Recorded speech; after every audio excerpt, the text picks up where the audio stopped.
Welcome to the Speak with People podcast, where we believe that healthy communication is the key to unlocking your leadership potential. We are the go-to resource for leaders looking to greatly improve their communication skills, whether it's one-on-one interactions, team settings, public speaking, or digital communication. By improving these skills, leaders can create stronger connections and drive positive change within their organizations. Each and every episode, we sit down with experts from various fields from around the world, just like you're grabbing a coffee with them, to dive into real, practical conversations. Our goal is to help you transform your communication skills so you can lead more effectively, build stronger relationships, and make a lasting impact. So go grab your favorite drink, settle in, and let's learn together.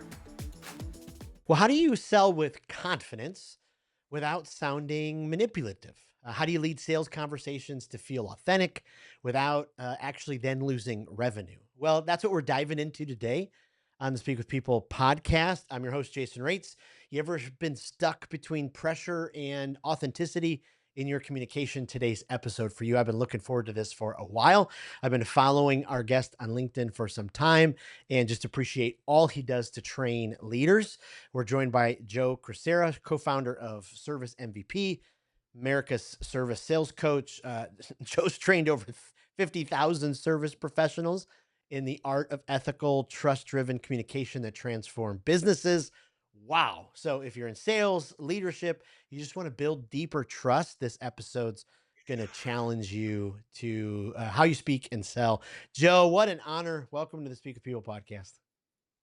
Well, thank you for inviting me here. Definitely, it's an honor and a pleasure and a privilege to be here. So thank you so much. I definitely hope I can add some value for everybody. I love it. So, hey, before we hop into the conversation, take us into a peek into your story, who you are, what you do, what's kind of got you to the place you're at now. Well, I used to be in the service business. Oh, I think everybody's in the service business in some way. But I grew up, in the trades and the blue collar trades. And I was for about 10 years in the business. And I started my own business in about 1987, 85 to 87, that range. And then I didn't really know how to communicate properly. And so therefore, I wound up always thinking that the only way to get a job was to make sure my price was lower than everybody else's. That was my paradigm. The paradigm, or the way I saw the world, was that the way to get a job is to have a lower price, to find out what everybody else is charging, and then charge a little bit lower. And of course, that led me to getting myself into tremendous debt because I was running a full-time business, but I wasn't charging enough money because I simply didn't know how to create value at the Mm. time. And then I was kind of facilitated a high velocity on the dissolution of my first marriage and my family, because I didn't have money and I was always working 14 hours a day, wasn't even home, which Oof. destroyed my family, destroyed my business. And then finally, I said I was just too stupid to quit. I should have probably went to get a job and just went somewhere else, but I was too dumb to quit. And then one of my clients, as I was rebuilding, I had 17 people and we kind of imploded. And I was down to me and another guy, only two of us, but I still had all the same overhead. That's why you could see the debt was just piling up higher and higher. Yep. And then finally, one of my customers noticed and said, "Hey, Joe, why are you always trying to save money? I notice your business seems like it's not doing that good." He told me he was bold enough to tell me he didn't think the business looked like it was doing that good. And I said, "No, it's doing." I argued with him. I said, "It's doing good." And he goes, "Joe, not really. It's, you got all those trucks, but nobody's in the truck anymore. What's going on?" And Mm. so he finally got me. He finally got me to take ownership of that. He tried to ask me, "Joe, why are you always trying to lower the price?" I'm negotiating against myself. I wasn't even being asked to lower the price, but then I would sometimes say, "Hey, let me work you a good deal. I can save you money on doing it this way." And he said, "Joe, why do you stop doing that? Why don't you just offer people the tiered pricing concept, which is I teach today, which is how to offer premium, mid-range, and economy choices, and stop worrying about the money part. Just worry about the diagnosing the problem, making sure that you have a personal impact on your client, and then giving people premium, mid-range, economy choices so they can choose the one that's right for them." And on the very first time I did it, I was smart enough to listen to him for, because I was like, well, I was so desperate I would listen to anybody at the time, which is really the gift of desperation or having things that Mm. happen bad to us is that we're willing to learn the lesson because if I was doing good, I wouldn't have listened to him, right? And his name was Dave. So Dave showed me how the science of tiered pricing works. I did try it, and on my very first call, I did 10 times more than I normally would do. On the next call, I did like 20 times more than I normally would do. And so just to give you the overall, by December of 1991, or say January of 1991, I was $471,000 in debt, and that's debt that I spent everything. It wasn't like I had something for that debt. I had bought stuff and did all the work, but I didn't have anything. I just had more debt. And then by December of 1994, I was debt free based on the things that I learned over those 3 years. So those 3 years in 1991 to 1994 shaped what I call pure motive service. And what pure motive service is the Wow. focus on the quality of the thing you're trying to fix. What's the quality of the thing you're trying to fix? What's the relationship you're trying to build? And how can you kind of connect the problems that people have with the people who are having them, as well as how do you create the solutions, premium, mid-range economy solutions, and you connect the solutions to the people as well. And then how do you close the deal? And I coined a question which has been trademarked and now become very famous called "What should we do?" Hmm. So yeah, here's the prices. What should we do? And so you can see I don't force people what to do. I just say, here's the problem and how it impacts your family. Here's the solution and how that's going to impact your family. So what should we do? And then most people say, yeah, just get the top one done and do it that way. The mid range or top one, that one there. So that's what happened, and that's why I became what I am today. More so the foundation, if you will. Make sense? Ah, wow. That's incredible. I mean, I can imagine some of our listeners probably hearing that $471,000 number. I can imagine the Hmm. weight of that number probably was pretty heavy. Well, it's like in a way it was kind of as good because nobody could ever do anything worse to me than I was going through at that time. So now when Mm. I have little small I have any problem now is way smaller than I went through back then, right? So Wow. I've been kind of conditioned. So I realized what I realized is that no matter how severe the problems are about money and things like that, that you still have yourself and there's still things that you can do. And everybody's still got assets that are not always apparent to us. Like we don't see the assets we have, but it's the assets inside of what's in our heart and the way we connect with people. Those are the people we work with and the people we have as customers and the people we have in our community. Those are assets that I think sometimes we don't realize we're sitting on an abundance of gold in a way that we don't really realize that all the I guess put it this way, the way I get into trouble or the way I get into problems financially or personally, if I have an addiction or something like that, it's always done by myself, right? I do that stuff I isolate myself and I don't get help, right? And if I do want to be more productive and I do want to learn more and if I do want to help my community, it's going to be done together with other people. And that's one thing I've learned is that the biggest asset we have is our own family, the people who surround us in our community, our coworkers and our clients.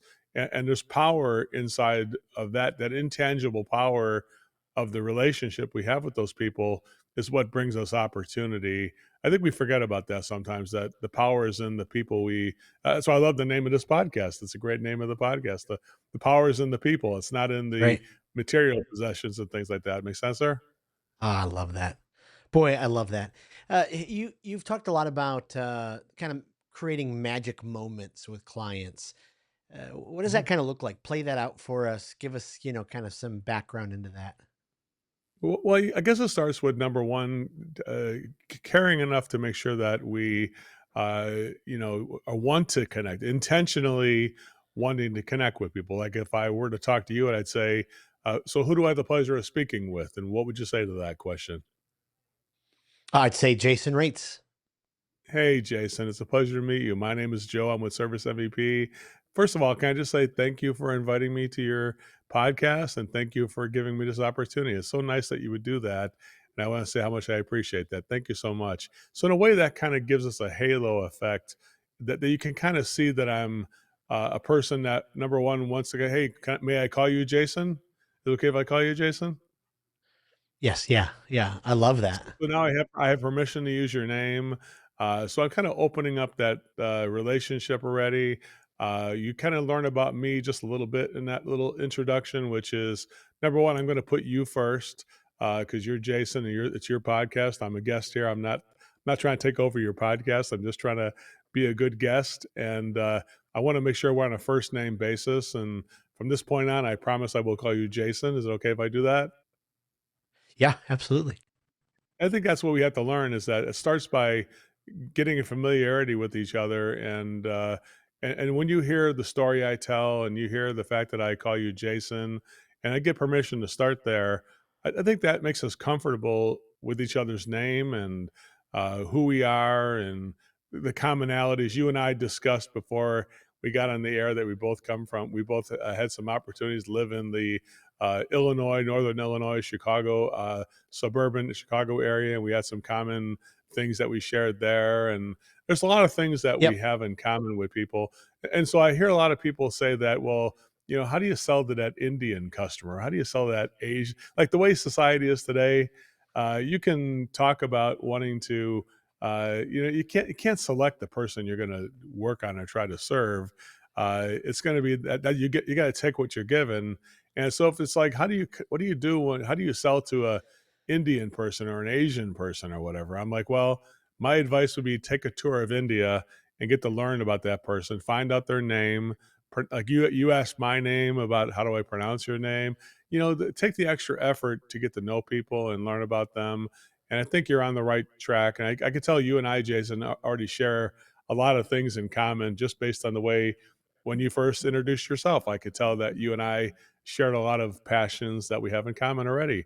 And so it's not going to be hard to have you and I kind of work together in a way because we both believe in the same things. And I think the thing that's really true, Jason, is that most of us, whether we're Indian or First American or Italian or Jewish or Christian, whatever it is, we have way more in common than we do different. Mm. Honestly, we have family, we have a job, we have housing, we have education, we have transportation.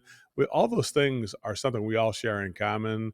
I think that if we focus on the things that we have in common with people, that leads us to what's called the magic moment. A magic moment is a moment where I notice the effort it takes to do this. Like if I did a magic moment for you on this podcast, I would say, Jason, can I just say something? I think I already did one with you before, but I'm not sure.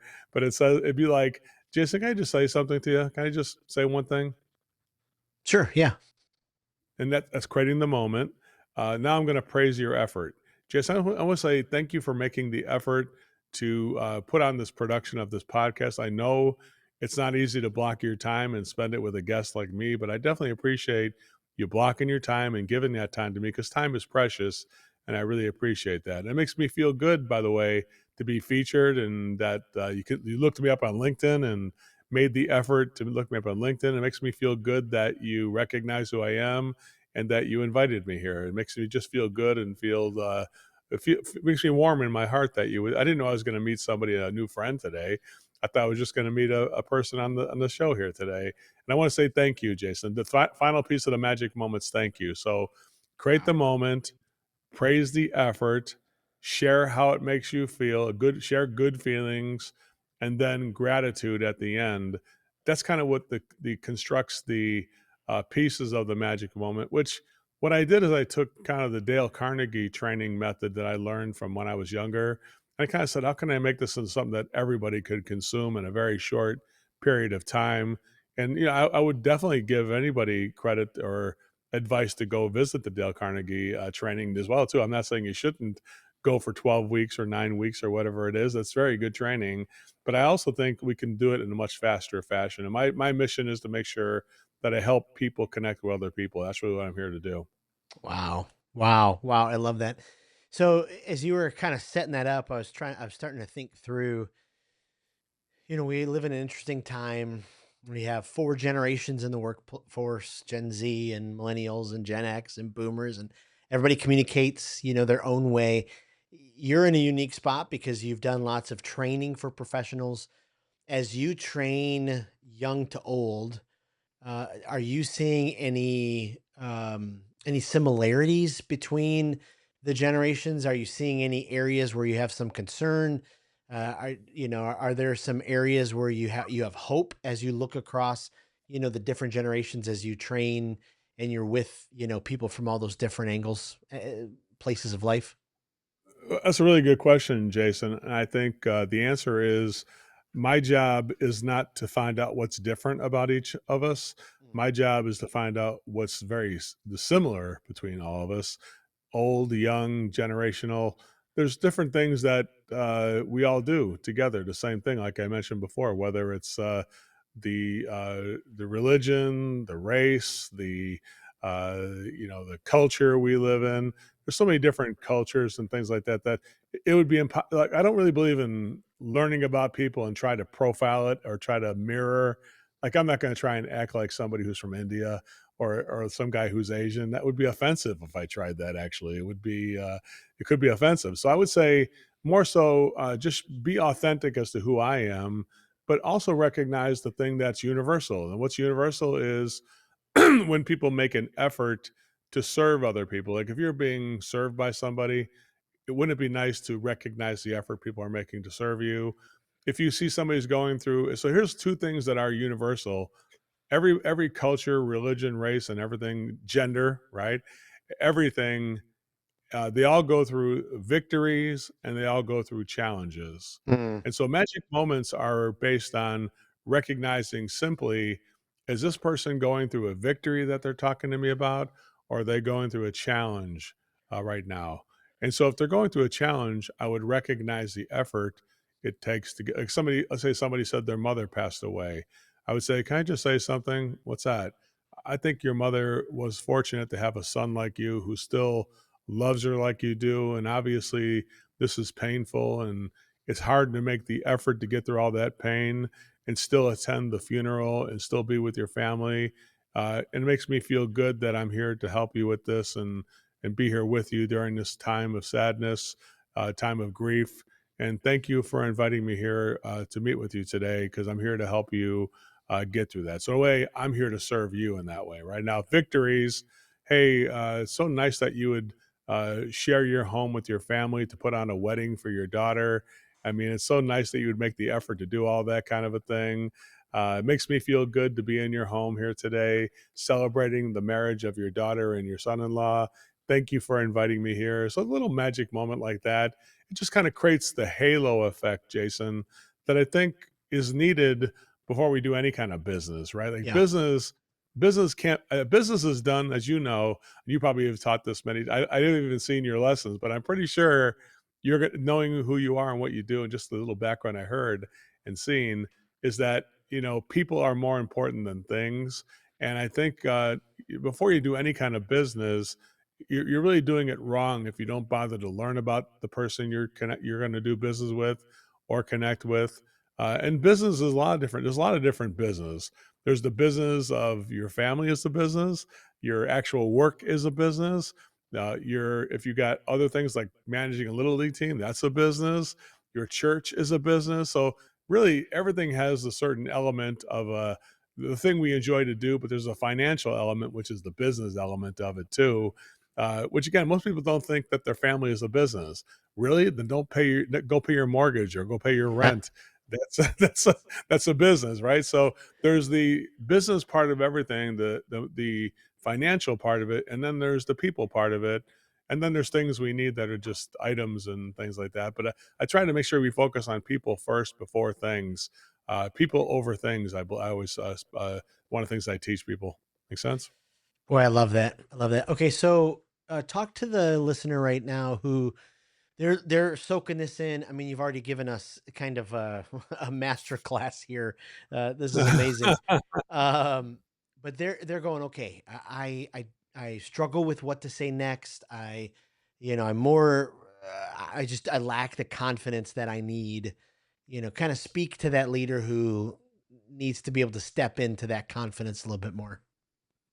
Well, you've probably seen it yourself, Jason, right? Where you see somebody who's new to a group, they're very timid or maybe apprehensive as to whether they should talk or not. They don't want to, start talking. But I think the more familiar we get, so the answer is the more familiarity we get with people, the more open we get with people, and the more confidence we have when we communicate, right? Mm, So confidence with a new group of people, even, I mean, you probably couldn't imagine it, but there are sometimes I go to a group of people and I'm like, holy cow, these guys are like CEOs of Fortune 500 companies. I don't want to act like a dodo or whatever. I don't want to, I don't want to say the wrong thing or whatever. So even, although you could say, well, Joe, you must never have that problem. Honestly, I go to some groups and I have that problem too, right? And I mm, think you do too. We all do. So I think number one, I try to make sure that uh, I can't control the way people are going to think about me. So one of the things I would recommend is that for people who need to feel like they need more confidence, and write this down if you want to. Make sure you got to take notes on this one.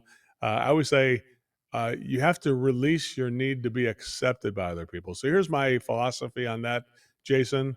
Number one, go into every single interaction with new family. I'm going to meet my new mother-in-law. I'm going to meet my new boss. I'm going to meet a business group or whatever. I'm going to speak in front of people, or I'm just going to go to a sales call. And you're like, I don't know what's going to happen with the people. I have no idea. So I'm not confident. But here's what I am. Here's what I am confident in.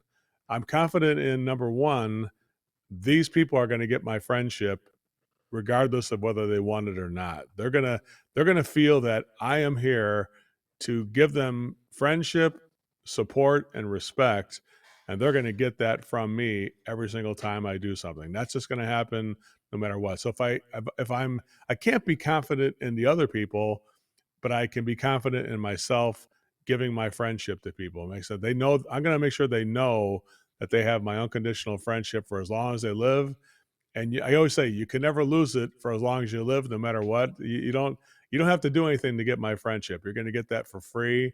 It doesn't mm. cost anything, and you can't lose it no matter how long you live. You can never lose my friendship. Isn't that great? I'm gonna give you that support. Now, on the other hand, I don't require you. Ask yourself the second thing, step two. Uh, don't require people to accept your friendship. Make Mm. sense? So I'm going to give you my friendship unconditionally, and you can't ever lose it. But I'm not going to require you to accept my friendship. And thirdly, I don't have a need for you to take that friendship either. Like, I don't have a need to be accepted by you. Make sense? So you have to say to yourself, I'm going to give my friendship to everybody I meet today. I'm not going to create a need to be accepted by other people because I accept myself. I accept who I am and the fact that I feel strongly that if I give my friendship to people, it's going to take a relationship I'm going to create. And I don't care what people think of that. I don't have any need to be accepted by somebody else. If I do see somebody who is not accepting my friendship or talking sarcastically about me or talking behind my back or something like that, you're still not going to lose my friendship there. I'm not going to be negative. Um, I will feel the negative impulse that's inside of me or that nervousness or that anxiety. But then tell yourself, remember, I'm not here to be accepted. I'm here to show people what I have to offer and let them decide if they want to accept that or not. That's their choice. I can't make that choice for people. And so you have to meditate on that, or you got to kind of think about that deeply, because I think sometimes the biggest things that reduce our ability to succeed is that we put too much weight on the expectation of other people. Like we place our success in their hands, and that's not very responsible. Responsibility means what I do is on my hands. It's my job to make that friendship, not my job to forge that relationship and show leadership by giving my friendship first and then see if they want to accept it.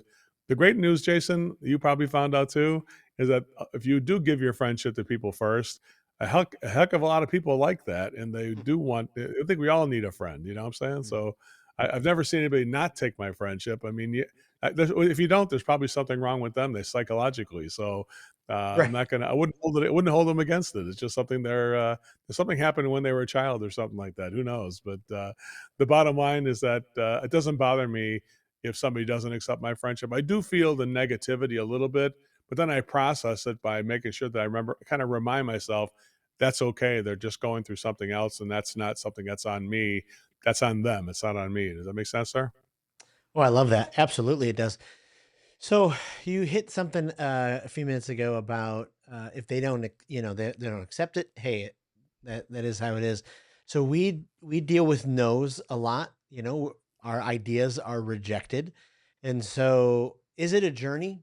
Uh, do leaders do they not that they ever get to a place where they're numb to it, but maybe they don't live or die from every no because of what you just said. Like they have that confidence, they've done all of that kind of stuff. Walk us through that kind of rejection process, what you've learned about, rejections over the years. Let's go to the end of an opportunity. Let's say I'm trying to sell my services to you, Jason. Okay, and I tell you about how we can take your team and we can train your team once a day for 3 weeks straight. We graduate your team on week 4. Here's the investment, Jason. And you're like, okay, Joe, that looks really good. I'll call you back when I'm ready, or something like that. They might say, right? And I would say, okay, Jason, you could do that if you want to call me back. I appreciate that. That's so nice that you would make the effort to call me back. Thank you for that. Now, Jason, at this point, you can tell me the truth. Are you interested or not interested? Because can I just share something, Jason?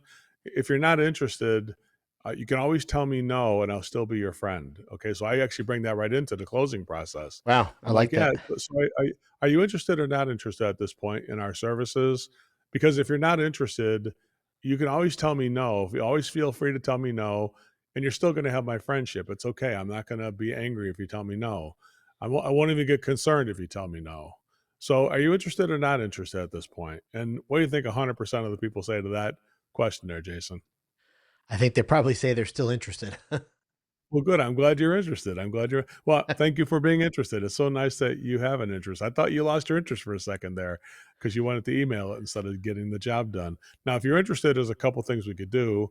One thing is we could get the job done now and get signed up right now. And this way we'd get started right away. And that wouldn't stop you from that if you were interested. Uh, what do you think of that? What should we do? And you're like, Joe, I just need more time. Tell me you need more time. Yeah, it just needs some more time to think about it. Yeah. Not a problem. How much? When do you want to get the project started, Jason? What would you like? Let's say I want to get started by next Monday or something like that. Tell me that. Would love to maybe next Monday would be the time. Yeah. Well, that's really good. That's good. Well, next Monday. So why don't we do this then? Next Monday's coming pretty close. It's like 3 days from now. Why don't we meet tomorrow at the same time? Give yourself a chance to think about it tomorrow, or maybe until Thursday, and then we can make a final choice on Friday. So if I could schedule a time with you to bring it to a conclusion on Thursday, then instead of today, what would happen then? That'd be great. Yeah. All right, so Thursday, what time? The same time you want to meet today? It was at 12 noon our time, so was it 3 o'clock your time? You want to Yep. meet at 3 o'clock again, or 12 noon my time on this Thursday? That sounds good. Now, Jason, when we meet on this Thursday at 12 noon my time and 3 o'clock your time, what's going to happen if we meet? What's going to happen on that day? Obviously, you've already seen the solution you want and everything like that. And if you show up for that meeting, what's going to happen then? Be ready to kind of move forward with it then. Oh, good, good. So, what time are we going to meet there, Jason? 3 o'clock my time. Yeah, yeah. 12 o'clock your All right, time. we'll see you at 3 o'clock at your time on Thursday, and then we look forward to moving forward on Thursday. Then, now, if you want to cancel, you just here's my cell phone number. Just text me cancel, and you can always tell me no, and I'll still be your friend. Don't worry about that. Matter of fact, you can tell me no right now. You sure you don't want to tell me no right now? No, no, I'm good. All right, so we'll see you Thursday at 3 o'clock then. Okay, that pretty much that's a money call. I call that. So we sell it now, or we sell it on Monday, Thursday. But you see, I didn't offer, and I did bring up. You could say no, right? But if you had three outcomes to every call, yes, we sold the job now. Uh, yes, we're going to do it on Thursday instead of now, or no, you can always say no, and I'll still be your friend. Those are the three outcomes we have. Really, that's all there is. And if somebody says, "Can I email it and call you back later?" I would just say that's bad customer service, Jason. The way we require to do it, the service that we do, I don't mind giving you this time to do this, but we need to make sure we either get a yes, a no, or another appointment. Those are the three things we can do. So if you don't want to do those things, I could just withdraw the opportunity. We don't have to do this at all. I would just take it away from you now if I did that. So make sense?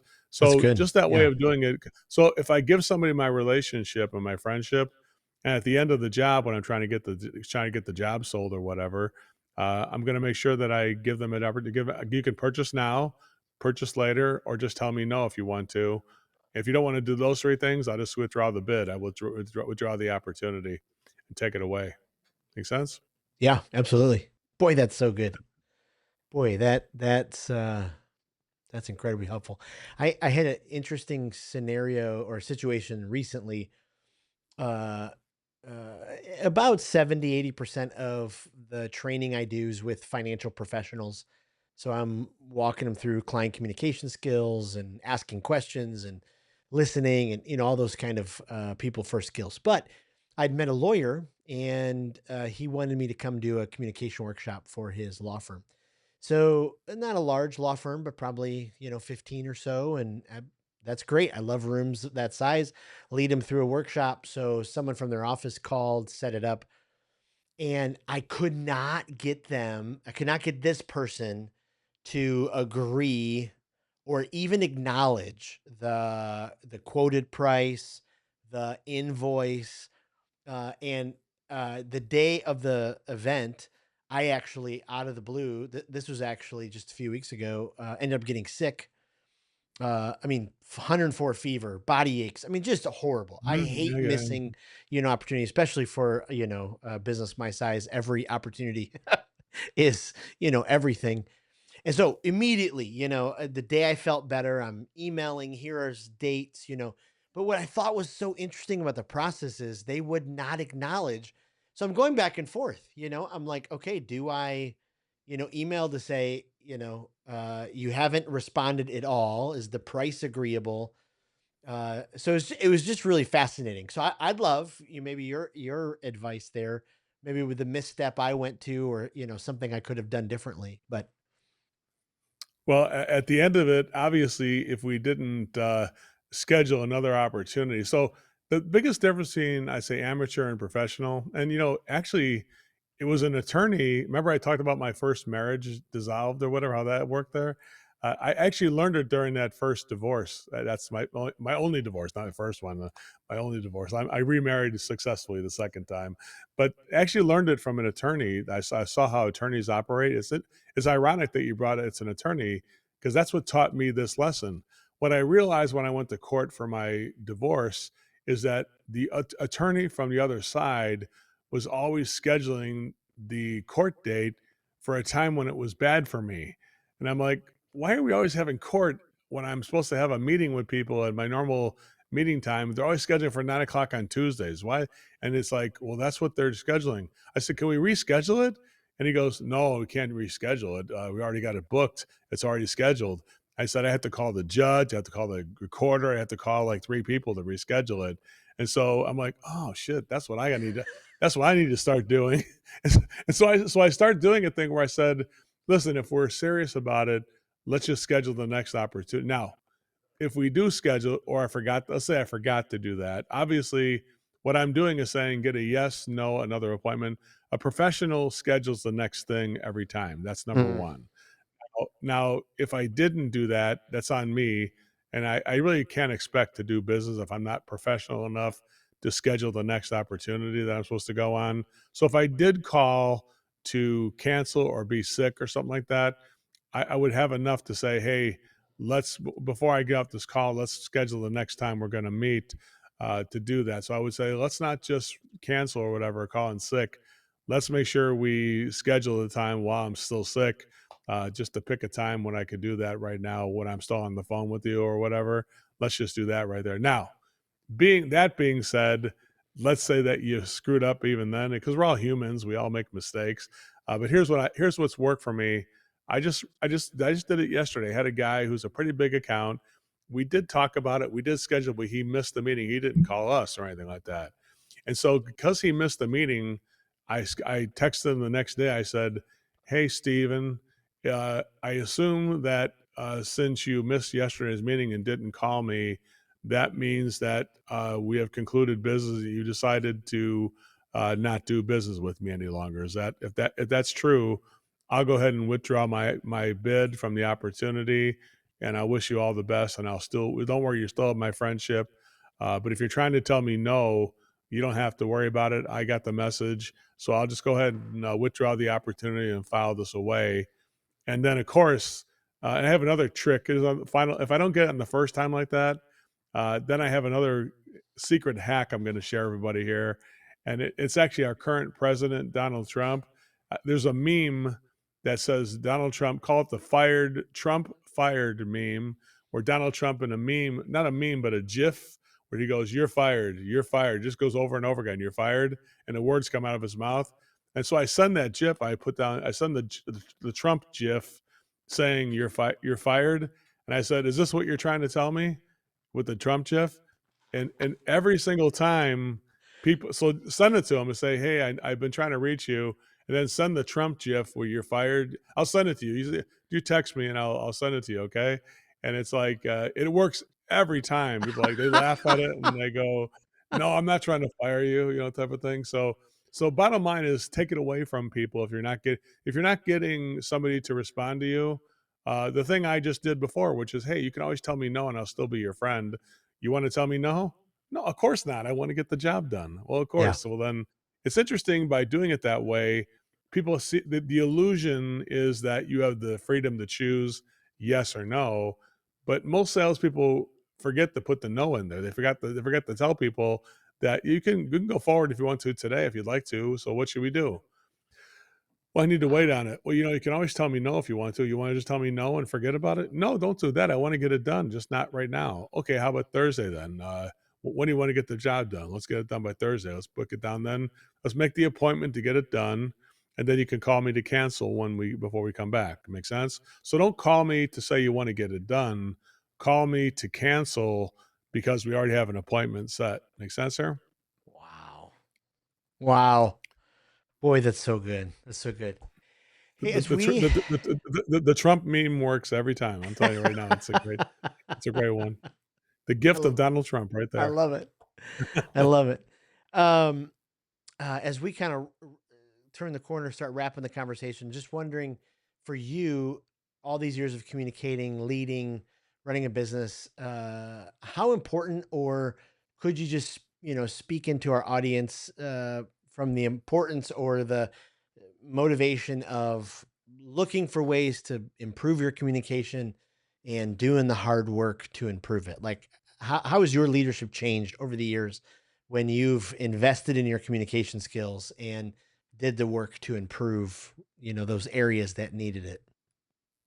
Well, for every person who loses their job because of their technical proficiency to do the work they do, whether it's an attorney, whether it's a financial professional, whether it's a plumber or anything, for every person who loses their job because they're incompetent in the work they do, Harvard University found that there are 8 people who lose their job because they couldn't communicate with the client, with their coworker, with their family, or somebody who caused to ruin their career because they could not communicate in a professional fashion. So, whether you pay to invest in educating yourself on how to communicate better, or whether you pay and lost opportunities and lost a family membership or lost family relationships or lost relationships, you will pay for this education. Yep. You can pay like I did for like 15 years and go broke and then learn it, or you can avoid the going broke part and invest in the education you need, and keep where you're at and grow from here. Make sense? So Wow. there is a cost of communicating, regardless of this, Jason, which is that invest in yourself. And if you invest in yourself, that always returns the investment. Mm. When you don't invest in yourself, you're investing in chaos. You're investing in lost relationships. You're investing in lost opportunity, and that cost is like 1,000 times more than the cost it is to hire Jason or Joe, because the cost to hire us is actually very inexpensive compared to the cost of lost opportunity, the millions of dollars of lost opportunity that could take place because you failed to communicate properly. So that's what I Wow. feel. Wow. Amazing. Hey, before we fully let you go, we're building this online library where our listeners can go and get new ideas, different resources. Is there a speaker that you've heard, continue to hear, heard once, that you keep going back to that you just highly recommend? Hmm.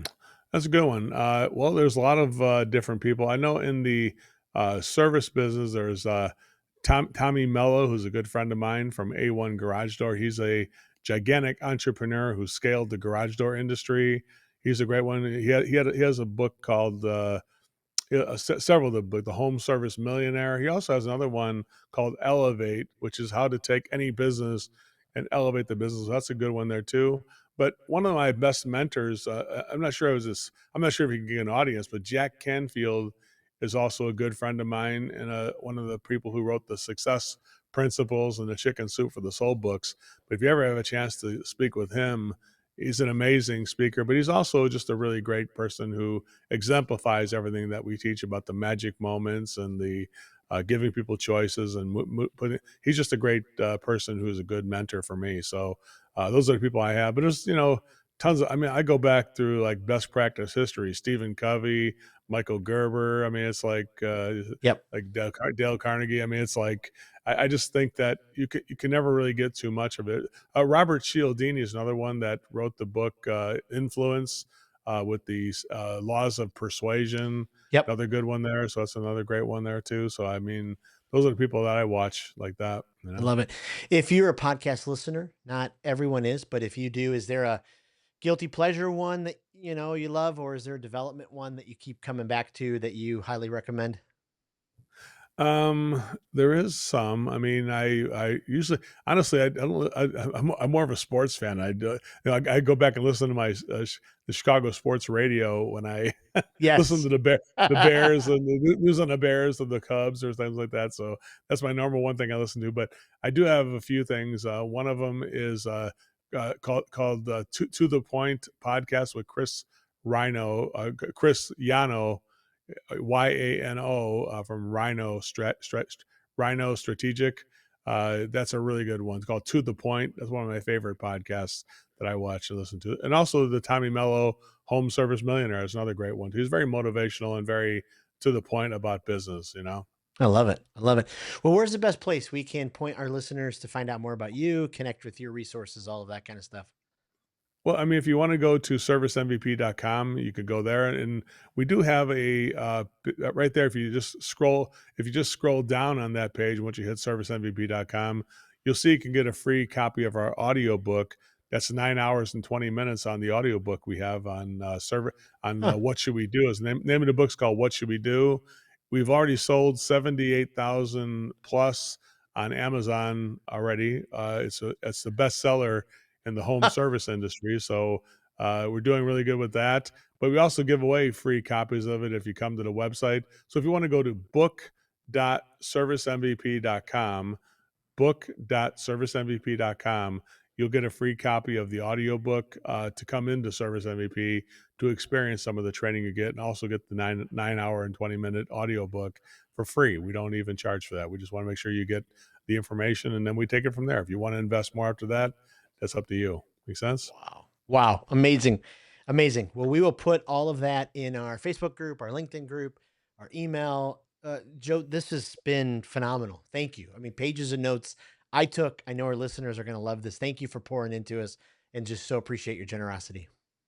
Thank you, Jason. I appreciate you and I appreciate the effort you make. And this is a service that you're offering by putting us out here for professional people who really need to learn the science of communication and what they can do to create better relationships. And I'm happy I create this relationship with you. So thank you so much. I appreciate that. Thanks for tuning in to today's episode of the Speak with People podcast. It means the world to us when you share this episode. Thanks for liking, subscribing, or following the podcast. That really does help the podcast get into more ears and into more leaders listening. Also, don't forget, we have 2 exciting resources for you. The first is go to Facebook and join the Speakers Group. This is a community designed for leaders who want to grow their communication skills. Also, go to speakwithpeople.com/skills library to access the Communication Skills Library. It is an online resource chock filled with resources that will inspire you and transform you and grow your communication skills. Thanks again for being a part of the listening community.